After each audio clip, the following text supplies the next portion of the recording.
Mereka bilang kepada kami bahwa ganja legal akan menjadi durian runtuh finansial terbesar bagi generasi kita.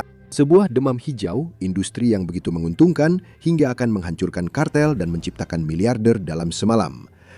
Sebaliknya, semuanya justru hancur berantakan. Nilai miliaran dolar telah lenyap.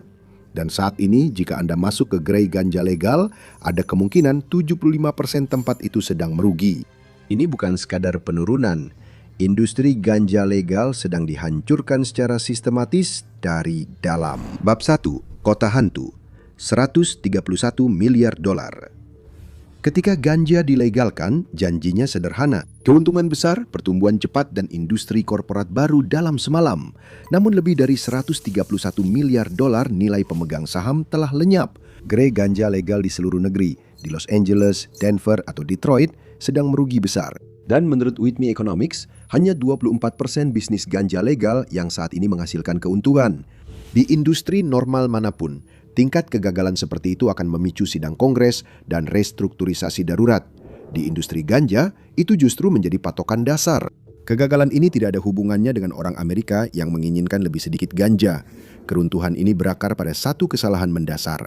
Para investor benar-benar salah paham tentang produk yang mereka jual. Mereka pikir mereka sedang membeli Apple berikutnya, Anheuser-Busch berikutnya, atau Starbucks berikutnya. Yang sebenarnya mereka beli adalah komoditas pertanian yang sangat diatur. Sifatnya lebih mirip kedelai, perut babi, atau kayu daripada teknologi konsumen. Dan kesalahan itu dimulai dari beberapa orang paling pintar di dunia keuangan yang membuat kesalahan penilaian paling sederhana. Bab 2. Ilusi demam hijau. Pada tahun 2014, Colorado membuka pasar rekreasi pertama dalam sejarah Amerika, dan hasilnya langsung terasa. Grafik saham naik hampir lurus ke atas, dan modal Ventura melakukan apa yang selalu mereka lakukan ketika angka bergerak seperti itu. Mereka mengejar gelombang platform berikutnya, taruhan besar berikutnya. Tak lama kemudian, pintu air pun terbuka lebar. Mad Men membuka toko andalan di Fifth Avenue, Manhattan. Operasinya sangat rapi dengan lantai beton yang dipoles, iPad di setiap meja, dan staf mengenakan kaos merah seragam. Penawaran kepada para investor sangat jelas. Ini adalah Apple Store-nya ganja. Tapi ambisinya tidak berhenti di situ. Justin Hartfield, pendiri Weedmaps, menggambarkannya secara berbeda. Dia akan membangun Yelp untuk ganja. Yang lain bahkan melangkah lebih jauh, menggambarkan diri mereka sebagai Procter & Gamble-nya ganja. Mereka berjanji akan mengonsolidasikan pasar yang terfragmentasi di bawah satu rumah besar merek-merek. Masing-masing mengumpulkan ratusan juta dolar dengan janji itu. Lalu kenyataan pun datang. Ganja bukanlah iPhone. Kelangkaan buatan tidak berlaku di sini.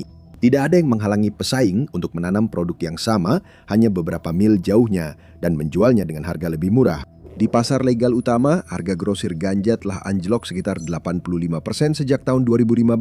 Untuk memahami apa artinya itu, bayangkan harga susu turun dari $4 per galon di awal dekade menjadi 60 sen di akhir dekade. Di industri lain, deflasi seperti itu akan memicu tanda bahaya. Di industri susu, itu akan menjadi krisis. Di industri ganja, itu justru menjadi hal yang biasa. Dan itu terjadi dalam waktu kurang dari 5 tahun.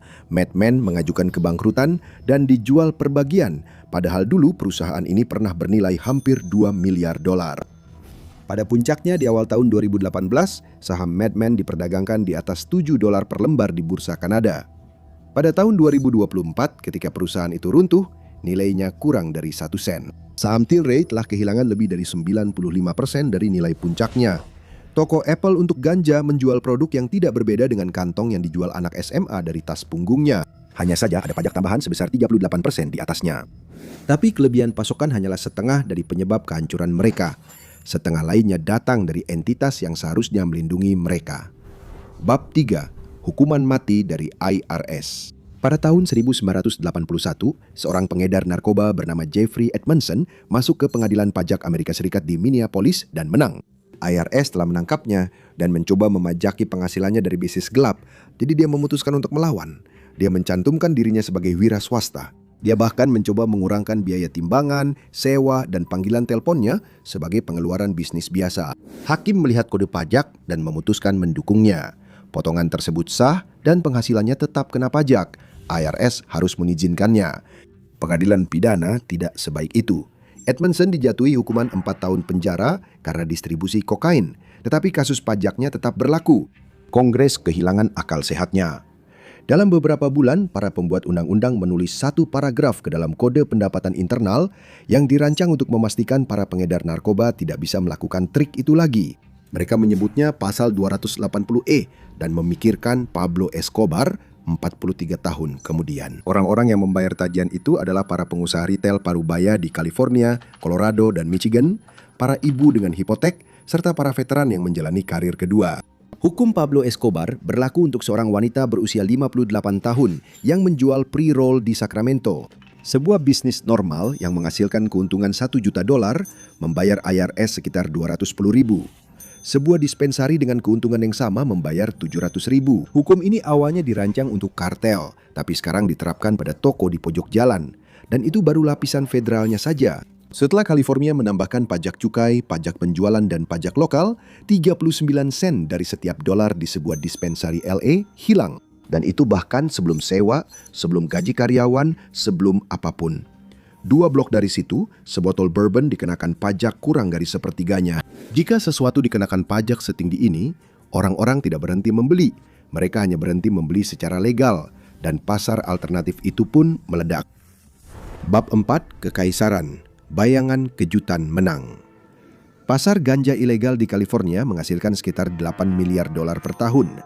Itu cukup untuk mendanai seluruh anggaran tahunan DEA 2 kali lipat. Pasar legal menghasilkan 3,9 miliar. Di negara bagian yang mempelopori legalisasi medis lebih awal daripada negara bagian lain di Amerika, pasar gelapnya. Sebuah toko ganja berizin di pojok jalan menjual 1/8 ons bunga premium seharga $65. Sebuah toko tanpa izin 2 blok dari sana menjual $35. Pelanggan tidak peduli toko mana yang punya izin. Pelanggan peduli soal harga. Pasar gelap memotong harga pasar legal sebesar 35 hingga 40% di setiap transaksi. Perbedaan itu tidak ada hubungannya dengan pemasaran atau merek. Perbedaan itu adalah soal pajak. Di New York, angkanya bahkan lebih buruk. Negara bagian telah mengeluarkan kurang dari 200 izin retail. Ada sekitar 1.400 dispensari tanpa izin yang beroperasi secara terbuka hanya di kota itu saja. Ada 7 toko ilegal untuk setiap 1 toko legal yang disetujui di seluruh negara bagian. Mereka memiliki papan nama, terminal point of sale yang identik dengan toko legal, halaman Yelp dengan ribuan ulasan bintang 5. Pelanggan yang masuk tidak bisa membedakan. Pemiliknya memang tidak ingin mereka bisa membedakan. Pada Mei 2024, kota meluncurkan sesuatu yang disebut Operasi Padlock untuk melindungi. Wakil syerif menyerbu toko-toko tanpa izin dalam razia terkoordinasi di kelima wilayah. Pada akhir 2025, operasi tersebut telah menutup lebih dari 1.600 toko ilegal dan menyita lebih dari $113 juta produk tanpa izin dari rak-rak toko. Satu inspeksi di Queens saja menemukan sekitar $10 juta ganja di satu lokasi. Namun, meskipun semua itu telah dilakukan, pejabat negara memperkirakan ribuan toko tanpa izin masih aktif beroperasi di kota New York. Toko-toko kembali buka, dalam beberapa kasus hanya dalam hitungan jam setelah gembok dilepas dari pintu. Di beberapa wilayah Los Angeles Selatan, Anda hanya perlu menunggu hingga malam tiba untuk melihat perbedaannya. Apotek berlisensi di pojok itu tutup jam 9. Mungkin hanya ada 2 pelanggan di dalamnya. Jalan 1 blok lagi dan toko tanpa izin tetap buka sampai jam 2 pagi. Ada satpam di pintu, deretan mobil menunggu kurir pengantar kembali keluar. Di dalam, menu di layar TV datar menampilkan merek-merek yang sama dengan yang dijual di toko legal. Harga lebih murah, hanya menerima uang tunai, tidak ada izin di dinding manapun. Kantor pengacara kota Los Angeles telah mengajukan keluhan gangguan terhadap lebih dari 300 toko tanpa izin sejak tahun 2023. 2/3 dari mereka dibuka kembali dengan nama baru dalam waktu 90 hari. Seringkali di gedung yang sama, dengan satpam yang sama, menu yang sama, tapi papan nama baru di atas pintu. Toko legal di seberang jalan membayar sewa, gaji, dan pajak mereka sepanjang waktu, dan melihat margin keuntungan mereka menyusut setiap kali toko ilegal itu dibuka kembali. Tapi kecanggihan yang sebenarnya sudah melampaui toko-toko itu. Di California Utara, di Humboldt County, jauh di dalam Emerald Triangle, para penyelidik federal mulai mendokumentasikan sesuatu yang baru. Petani berlisensi menggunakan nomor lisensi yang dikeluarkan negara bagian sebagai kedok. Di atas kertas, mereka menanam persis seperti yang diizinkan oleh California, tapi itu hanya sebagian dari operasi mereka. Di dalam gedung yang sama, mereka menanam 10 kali lipat lebih banyak secara ilegal. Dan produk itu tidak berhenti di California. Produk itu dikirim ke luar negara bagian, ke New York, Florida, dan Texas, di mana harganya 3 kali lipat dari yang dibayar di California. Dan ini lebih dalam lagi daripada sekedar pelaku individu. Dalam beberapa tahun terakhir, otoritas federal telah melacak operasi penanaman skala besar di California ke organisasi kriminal transnasional. Dalam sebuah operasi di wilayah Sacramento, agen federal menggerebek puluhan rumah penanaman yang diduga didanai oleh kejahatan terorganisir Tiongkok. Jaksa Agung saat itu, Jeff Sessions, menyebutnya sebagai salah satu tindakan penyitaan properti residensial terbesar dalam sejarah Amerika. Operasi serupa telah ditemukan di Colorado dan Washington, di mana rumah yang dibeli dengan uang tunai diubah menjadi rumah penanaman skala industri yang produknya dikirim ke timur dan tidak pernah tercatat dalam laporan penjualan legal manapun. 1 pon bunga ganja indoor dari California dijual seharga $800 di Los Angeles. Pon yang sama jika dipindahkan ke Manhattan bisa dijual seharga $2.500. Melalui jaringan pengiriman bawah tanah di Florida, harganya bisa mencapai $3.200. Tidak ada rantai pasokan legal yang bisa menyaingi margin sebesar itu. Para operator paling profesional di industri ganja California saat ini menjalankan lisensi hanya sebagai kedok, bukan benar-benar menjalankan bisnis resmi. Dan pemerintah, mesin penegakan hukum federal yang seharusnya mengawasi semua ini, kini telah menghilang ke latar belakang. Penyitaan ganja oleh DEA turun 33% antara tahun 2011 dan 2020. Badan tersebut memindahkan sumber dayanya ke fentanyl. Korporasi mengejar pasar yang telah ditekan habis-habisan oleh pajak pemerintah. Pemerintah mengejar pasokan yang tumbuh kembali setiap 90 hari. Dan di tengah semua itu, sekelompok kecil operator menjaga agar lampu tetap menyala, staf tetap dibayar, dan pintu tetap terbuka. Buka bab 5. Para penyintas mikro di Washington Boulevard, Los Angeles, ada sebuah toko ganja kecil bernama Mecca. Produk di rak sebagian besar ditanam oleh orang-orang yang dikenal pemiliknya dengan nama depan. Noel Franz membuka toko itu karena dia tidak bisa menemukan jenis ganja yang benar-benar ingin dia beli. Bordeauxnya adalah kebalikan dari toko ganja ala Apple. Dia bekerja sama dengan sekelompok kecil petani yang sudah dia seleksi sendiri. Dia menguji setiap batch secara langsung. Jika kualitas petani menurun untuk 1 kali panen, produk mereka akan dikeluarkan dari rak. Pelanggan datang ke Mecca karena mereka percaya pada nama Noel Franz yang tertera di atas pintu, bukan merek yang ada di toples. Toko ganja korporat memiliki pembeli di kantor-kantor jauh yang memesan berdasarkan spreadsheet. Di Mecca, Noel Franz ada di area toko, berbicara dengan pelanggan tetap tentang apa yang mereka beli bulan lalu dan apa yang baru masuk minggu ini. Dia mengingat preferensi mereka. Dia mengingat jenis yang tidak mereka sukai pada bulan Maret. Model seperti itu tidak akan pernah bisa diperluas ke 100 lokasi, itulah intinya. Di seberang kota di Los Angeles Barat, Jay Handel menjalankan Urba. Dia mengambil jalur yang berbeda. Urba beroperasi hampir seperti sebuah pasar. Melalui distributor berlisensi, para petani kecil memasok produk ke rak Urba dan hanya dibayar ketika produk mereka terjual. Meskipun secara hukum Urba mengambil kepemilikan, mereka tidak pernah membeli produk tersebut di muka. Keputusan tunggal itu berarti Urba tidak menimbun stok bunga ganja senilai jutaan dolar yang tidak terjual seperti yang dilakukan jaringan korporat ketika harga anjlok. Petani yang menanggung risikonya. Petani juga adalah orang yang paling mengenal produknya. Ketika harga turun, petani yang menanggung kerugiannya. Ketika suatu varietas laris, petani yang menerima keuntungannya. Herba mengambil persentase dan tidak pernah menanggung risiko keuangan suatu barang lebih lama dari waktu yang dibutuhkan pelanggan untuk membawanya keluar dari toko. Hasilnya adalah rak yang diperbarui lebih cepat daripada rantai korporat manapun. Varietas baru muncul setiap minggu, varietas yang buruk hilang dalam hitungan hari. Pelanggan yang datang pada Jumat malam tahu bahwa mereka tidak akan melihat pilihan yang sama seperti yang mereka lihat pada hari Senin. Urba telah mengubah perputaran inventaris, metrik paling lambat dan membosankan dalam retail, menjadi senjata pemasaran. Di Long Beach, Bobby Vecchio dan rekannya Nick menjalankan Urba, sebuah operasi pengantaran. Tidak ada toko fisik, tidak ada sewa, dan tidak ada etalase kaca. Itu adalah reputasi yang dibangun dengan datang ke pintu rumah Anda dalam waktu 30 menit dengan produk persis yang Anda pesan, diantar oleh pengemudi yang mengingat nama Anda pada kunjungan kedua. Sebuah gerai ganja retail di Long Beach membayar sewa antara $12.000 hingga $30.000 per bulan, sedangkan Urba hanya membayar untuk mobil dan bensin. Bobby menjawab teleponnya sendiri. Nick menangani logistik rute dari laptop di meja dapurnya. Total biaya tetap bulanan untuk menjalankan Urba kurang lebih sama dengan biaya pembersihan jendela satu lokasi Mad Men. Ketika sebuah jaringan korporat salah mengirimkan pesanan, pelanggan harus menunggu seminggu hanya untuk menerima email permintaan maaf. Ketika Urba salah mengirimkan pesanan, Bobby sendiri yang mengantarkan penggantiannya ke pintu pelanggan pada malam yang sama, seringkali dalam waktu 1 jam. 3 operasi, tanpa pendanaan Ventura, tanpa valuasi 10 digit, tidak ada yang berpura-pura menjadi yang berikutnya dari apapun. Yang mereka miliki adalah keuntungan. Apa yang mereka lakukan adalah apa yang selalu dilakukan oleh setiap usaha kecil di Amerika. Tetap cukup kecil untuk mengenal pelanggan Anda, cukup gesit untuk berubah mengikuti pasar, cukup jujur agar pelanggan tetap kembali masuk ke dalam toko. Mereka adalah, jika Anda melihat lebih dalam, satu-satunya bagian dari industri ganja legal yang benar-benar berjalan.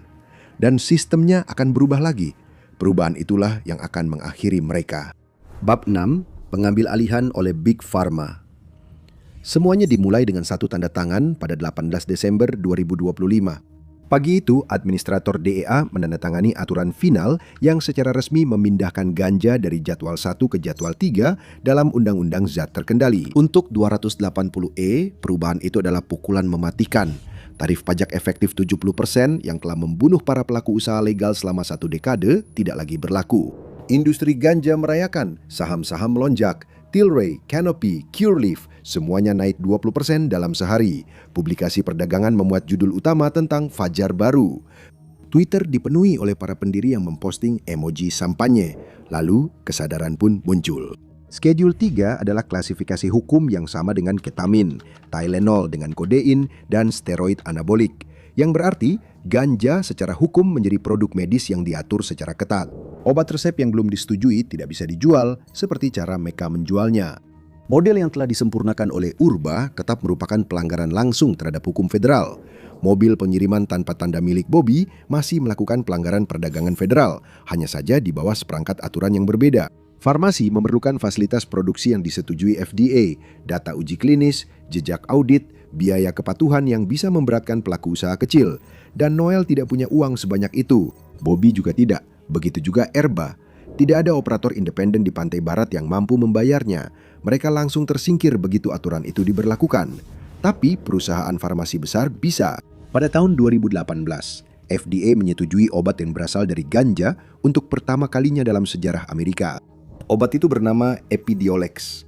Ini adalah bentuk murni dari CBD yang diproduksi di Inggris dan disetujui untuk mengobati 2 jenis epilepsi langka pada anak-anak. DA awalnya menempatkannya dalam kategori V. 2 tahun kemudian, mereka sepenuhnya mengeluarkannya dari daftar zat yang dikendalikan.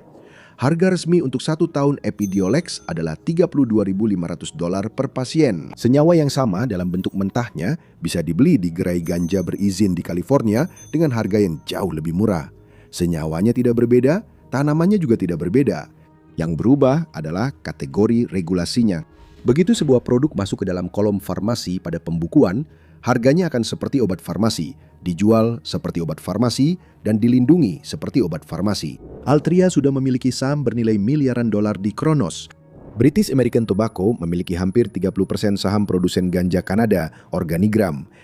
Perusahaan tembakau dan perusahaan farmasi telah menghabiskan 5 tahun terakhir diam-diam membeli posisi mereka di meja perundingan, sementara media justru terobsesi dengan kegagalan perusahaan ganja besar. Angka-angka lobi menceritakan sisa ceritanya. Industri farmasi dan produk kesehatan menghabiskan lebih dari $300 juta untuk lobi di tingkat federal hanya pada tahun 2025. Pertarungannya bahkan belum seimbang. Ketika FDA menulis aturan baru, aturan itu akan dibuat untuk perusahaan-perusahaan yang sudah beroperasi di dalam kerangka kerja FDA, bukan untuk Noel Frons di Pico Boulevard. Pada saat peraturan itu benar-benar diterapkan, dispensari seperti yang kita kenal tidak akan ada lagi. Pemerintah yang seharusnya melegitimasi justru membebani pajak hingga perlahan-lahan menutupnya. Pasar gelap yang seharusnya mati justru menjadi 2 kali lipat ukurannya. Dan segelintir pelaku independen yang berhasil mencari cara agar ini bisa berjalan akan segera menyadari bahwa fase legalisasi berikutnya memang tidak pernah dirancang untuk mereka sejak awal. Di Amerika modern, demam hijau berakhir dengan cara yang sama seperti setiap demam lainnya berakhir. Satu-satunya pertanyaan nyata yang tersisa adalah, berapa lama lagi Noel, Jay, Bobby, dan Nick bisa terus bertahan sebelum usaha mereka diambil alih oleh orang lain? Hitung mundurnya sudah dimulai, tapi tidak ada yang memberitahu mereka kapan itu dimulai. Di balik semua hukum dan celah pasar, semuanya tetap kembali ke sesuatu yang lebih sederhana. Apa yang sebenarnya terjadi ketika ganja dikonsumsi? Cari tahu apa yang terjadi pada tubuh Anda saat merokok ganja, atau tonton video ini.